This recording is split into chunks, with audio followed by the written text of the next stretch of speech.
بسم الله الرحمن الرحيم. عن سلمان رضي الله تعالى عنه قال: خطبنا رسول الله صلى الله عليه وسلم في آخر يوم من شعبان فقال: يا أيها الناس قد أظلكم شهر عظيم مبارك، وقال: هو شهر المواساة. رواہ البیہقی۔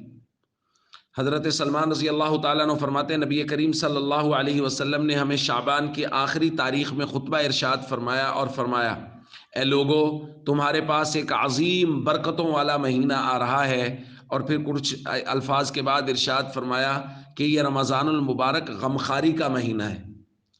دوستو، آپ رمضان المبارک کی اہمیت دیکھیے کہ حضور رمضان شروع ہونے سے پہلے صحابہ کو اس کے فضائل و مناقب بیان فرما رہے ہیں کہ رمضان المبارک کی بابرکت ساعات میں سے ایک گھڑی بھی ضائع نہ ہو جائے۔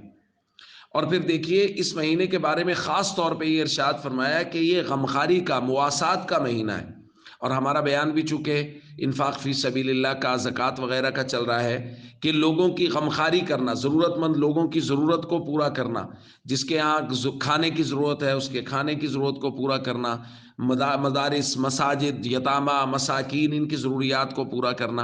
اور بس اوقات ایسا ہوتا ہے کوئی انسان خود خرچ نہیں کر سکتا تو اس کے لیے یہ ہے کہ وہ کسی خرچ کرنے والے کو ترغیب دے دے، اس کو کہہ دے، بتا دے فلاں جگہ مدرسہ میں کام ہو رہا ہے، مسجد میں کام ہو رہا ہے، کسی یتیم مسکین کا حق ہے کہ اس کو آپ کچھ نہ کچھ پہنچا دیں، تو ترغیب دینے سے بھی پورا ثواب ملے گا۔